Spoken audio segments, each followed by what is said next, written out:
ലോക സൗഹൃദങ്ങളെ നിങ്ങൾക്കേവർക്കും പച്ചപ്പാണൻ്റെ സന്തോഷം എന്ന ചാനലിലെ പുതിയൊരു വീഡിയോയിലേക്ക് ഹൃദയം നിറഞ്ഞ സ്വാഗതം. പച്ചപ്പാണൻ്റെ സന്തോഷം ഇന്ന് വളരെ സങ്കടകരമായ ഒരു കാര്യത്തിലേക്കാണ് യാത്ര പോകുന്നത്. മറ്റൊന്നുമല്ല, ഈ കാണുന്നത് ഒരു പ്രവാസിയുടെ വീടാണ്. പ്രവാസ ലോകത്തെ അധിക്ഷേപിക്കുകയല്ല, ഇത്തരം അനവധി വീടുകൾ കേരളത്തിൽ അങ്ങോളം ഇങ്ങോളം ഇങ്ങനെ കിടന്ന് നശിക്കുന്നു എന്നുള്ളൊരു സങ്കട ഹർജിയാണ് എനിക്ക് നിങ്ങളുടെ മുമ്പിൽ വയ്ക്കുവാനുള്ളത്. ഇതൊരു മനുഷ്യൻ്റെ വീടാണ്. ഇവർ ഇറ്റലിയിലാണ് എന്ന് പറയുന്നു. ബന്ധപ്പെടാൻ പോലും നിവൃത്തിയില്ല. നമ്മൾക്ക് ഇത് കണ്ടിട്ട് സഹിക്കാൻ പോലും കഴിയുന്നില്ല എന്നുള്ള സങ്കടമാണ് നിങ്ങളുടെ മുമ്പിൽ ഞാൻ അവതരിപ്പിക്കുന്നത്. ലക്ഷക്കണക്കിന് രൂപ മുടക്കി ആധുനിക സൗകര്യങ്ങളെല്ലാം ഒരുക്കി അകത്തളങ്ങളിൽ ഒരുക്കിയിട്ടുള്ളൊരു വീടാണ് നിങ്ങൾ ഈ കാണുന്നത്. കേരളത്തിൽ പ്രവാസികൾ ആൾതാമസമില്ലാതെ ഇത്തരം കിടക്കുന്ന ലക്ഷക്കണക്കിന് വീടുകളുണ്ട് എന്ന് ഒരിക്കൽ ഒരു സർവേ റിപ്പോർട്ട് പുറത്തു വന്നിരുന്നു. അത്തരം വാർത്തകളൊക്കെ കേൾക്കുമ്പോൾ ഇതിൻ്റെ എല്ലാം അവസ്ഥ ഇത്ര ഭീതിതമാണ് എന്ന് നമുക്ക് അറിയുവാൻ കഴിഞ്ഞില്ല. എൻ്റെ അയൽവക്കത്തുള്ള ഒരു വീടിൻ്റെ സ്ഥിതിയാണ് ഇത്. കുറച്ച് നാളുകളായി ഇവരെ ഒന്ന് ബന്ധപ്പെടാൻ ശ്രമിച്ചിട്ടും നമുക്ക് ബന്ധപ്പെടാനുള്ള ഒരു വഴിയും തെളിഞ്ഞു വന്നിട്ടില്ല. അയൽവക്കക്കാർക്ക് ശല്യമായി തീർന്നിരിക്കുന്നു എന്ന് വേണമെങ്കിൽ പറയാം. ചക്കയും മാങ്ങയും എല്ലാം ചാടിച്ചീഞ്ഞും അതുപോലെ മരപ്പട്ടിയും പാമ്പും എല്ലാം കൊണ്ടും കൂത്തരങ്കായി ഒരു വിഹാരരംഗമായി തന്നെയുമല്ല, ഒറ്റപ്പെട്ട് കിടക്കുന്ന വീടുകളിൽ രാത്രി സഞ്ചാരികളായ മനുഷ്യരൊക്കെ കയറി കിടന്നുറങ്ങാനുമൊക്കെ ഉപയോഗിക്കുമോ എന്നുള്ളൊരു ഭയപ്പാടിലാണ് അയൽവക്കക്കാർ. ഇത്തരം വീടുകൾ സർക്കാർ സർവേ നടത്തി കണ്ടെത്തി.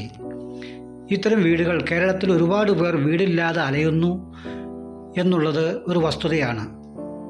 ഇവർ താമസിക്കുന്നില്ലെങ്കിൽ ഇതർ വാടകയ്ക്ക് കൊടുക്കാനെങ്കിലും ഈ കൂട്ടർ തയ്യാറാകുമോ എന്നുള്ളതാണ് എൻ്റെ വ്യാകുലത. അങ്ങനെയെങ്കിൽ ഈ വസ്തു നശിക്കാതിരിക്കുന്നതിലുപരി അയൽവക്കക്കാർക്കും സമൂഹത്തിനും പ്രദേശത്തിനും ഒന്നാകെ മാനഹാനിയും അതുപോലെ അസുഖങ്ങളും മറ്റ് പകർച്ചവ്യാധികളുമൊക്കെ വരാതിരിക്കുന്നതിനും ഉപകരിക്കുമല്ലോ എന്നുള്ളതാണ് എൻ്റെ ചിന്ത.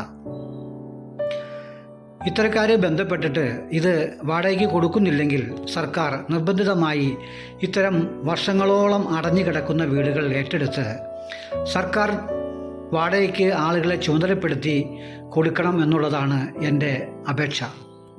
ഈ കാര്യത്തിൽ നമ്മൾ പൊതുജനങ്ങൾക്കുള്ള അഭിപ്രായങ്ങൾ ഉയരണം എന്നുള്ളത് കൊണ്ടാണ് ഞാൻ ഇത്തരമൊരു വീഡിയോ ഇന്നിങ്ങനെ പോസ്റ്റ് ചെയ്യുന്നത്.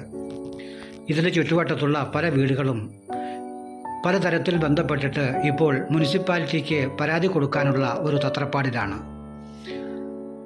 അപ്പോൾ ഇങ്ങനെ കേരളത്തിൽ കിടക്കുന്ന കോടാനുകോടി രൂപ മുടക്കിയിട്ടുള്ള ബംഗ്ലാവുകൾ യഥേഷ്ടമുണ്ട് എന്ന് നമുക്കറിയാം. പ്രവാസി ലോകം അവരെയും കുറ്റം പറഞ്ഞിട്ട് കാര്യമില്ല. കാരണം ഇന്ത്യൻ സംസ്കാരം വിട്ടിട്ട് മറ്റൊരു സംസ്കാരത്തിൽ കുടിയേറുമ്പോൾ സ്വാഭാവികമായും അവിടുത്തെ സംസ്കാരത്തിൽ ജീവിച്ച് അത് ടേസ്റ്റ് പിടിച്ച് കഴിയുമ്പോൾ നമ്മുടെ സംസ്കാരം പാടെ മറന്നു പോകുന്നു.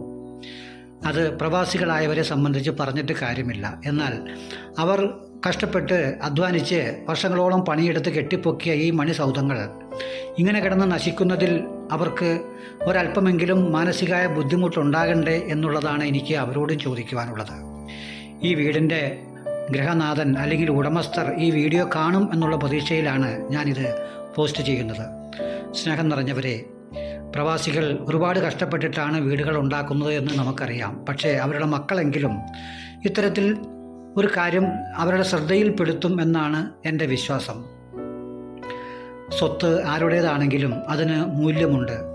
അത് കേരളത്തിൻ്റേതാകുമ്പോൾ അതിന് പ്രത്യേകിച്ച് ഇരട്ടി മൂല്യമുണ്ട് എന്നുള്ളതാണ് ഒരു കേരളീയനായ ഒരു മലയാളിയായ എൻ്റെ അഭിപ്രായം. അതിനാൽ ഇത്തരം വീടുകൾ ഒരു കാരണവശാലും വെറുതെ ഇങ്ങനെ ഇട്ട് നശിപ്പിക്കരുത് എന്നുള്ളതാണ് എൻ്റെ അഭ്യർത്ഥന. ഒന്നുകിൽ അവർ ഇത് മെയിൻ്റെനൻസ് നടത്തി വാടകയ്ക്ക് കൊടുക്കുകയോ അതുമല്ലെങ്കിൽ സർക്കാർ തലത്തിൽ ഇതിനൊരു പരിഹാരം ഒരു സർവേ നടത്തി ഒരു ചർച്ചയിലേക്ക് ഈ വിഷയം കൊണ്ടുവരും, സർക്കാരിൻ്റേതായ ഒരു ചർച്ച ഇക്കാര്യത്തിൽ ഉണ്ടാകണം എന്നുള്ളത് കൊണ്ടാണ് ഞാൻ ഇങ്ങനൊരു വീഡിയോ പോസ്റ്റ് ചെയ്യുന്നത്. എനിക്ക് വീട്ടുടമസ്ഥനോടോ അല്ലെങ്കിൽ ഇത് ഉണ്ടാക്കി പൈസയ്ക്ക് മൂല്യം കൽപ്പിക്കാത്തവരോടോ പ്രത്യേകിച്ച് അസൂയയോ അല്ലെങ്കിൽ കുറ്റബോധമോ എനിക്കൊന്നുമില്ല. പക്ഷേ ഇതിങ്ങനെ നശിക്കുന്നത് ശരിയല്ല എന്നുള്ളതാണ്. തന്നെയുമല്ല, അയൽവാസികളായവർക്ക് ഇതൊരു ബുദ്ധിമുട്ടുമാണ്. അതിനാൽ ഈ കാര്യങ്ങളിൽ ഈ വീഡിയോ കാണുന്ന ഈ വീട്ടുടമസ്ഥൻ, അതുപോലെ ഇങ്ങനെ കിടക്കുന്ന ഒരുപാട് വീടുകളുടെ ഉടമസ്ഥർ നമ്മുടെ വിദേശങ്ങളിലൊക്കെ ഉണ്ട്. അത്തരക്കാർ ഇതൊരു പ്രചോദനമായി ഈ വീഡിയോ കാണും. ഇത് കണ്ടിട്ട് ഇത്തരം കാര്യങ്ങൾക്ക് ഒരു തീരുമാനം എടുക്കും എന്നുള്ളതാണ് എൻ്റെ പ്രതീക്ഷ. അത് ചെയ്യുമെന്നുള്ള പ്രതീക്ഷയോടെ ഞാൻ എൻ്റെ ചാനൽ ഇവിടെ വൈൻഡപ്പ് ചെയ്യുന്നു. എൻ്റെ ചാനൽ സബ്സ്ക്രൈബ് ചെയ്യാത്തവർ പച്ചപ്പാടിൻ്റെ സന്തോഷം എന്ന ചാനൽ സബ്സ്ക്രൈബ് ചെയ്ത്, ഷെയർ ചെയ്ത്, ലൈക്ക് ചെയ്ത്, ബെൽ ബട്ടൺ അമർത്തി ഓൾ ഓപ്ഷൻ ക്ലിക്ക് ചെയ്ത് മാക്സിമം പേരിലേക്ക് ഷെയർ ചെയ്യണമെന്ന് അപേക്ഷിക്കുന്നതോടൊപ്പം ഇത്തരം കാര്യങ്ങളിൽ നിങ്ങളുടെ അഭിപ്രായങ്ങൾ കമൻറ്റ് ബോക്സിൽ രേഖപ്പെടുത്തണമെന്ന് കൂടി അഭ്യർത്ഥിച്ചുകൊണ്ട് ഇന്നത്തെ പച്ചപ്പാടിൻ്റെ സന്തോഷം വിഷമത്തോടെയാണെങ്കിലും ഇങ്ങനെ പോസ്റ്റ് ചെയ്തതിൽ വേദനിക്കുന്നു. എന്നാൽ തീരുമാനമുണ്ടാകുമെന്നുള്ള പ്രതീക്ഷയോടെ തൽക്കാലം നിർത്തട്ടെ. എന്നെ കേട്ട എല്ലാവർക്കും നന്ദി പറഞ്ഞുകൊണ്ട് നിർത്തുന്നു. Good bye.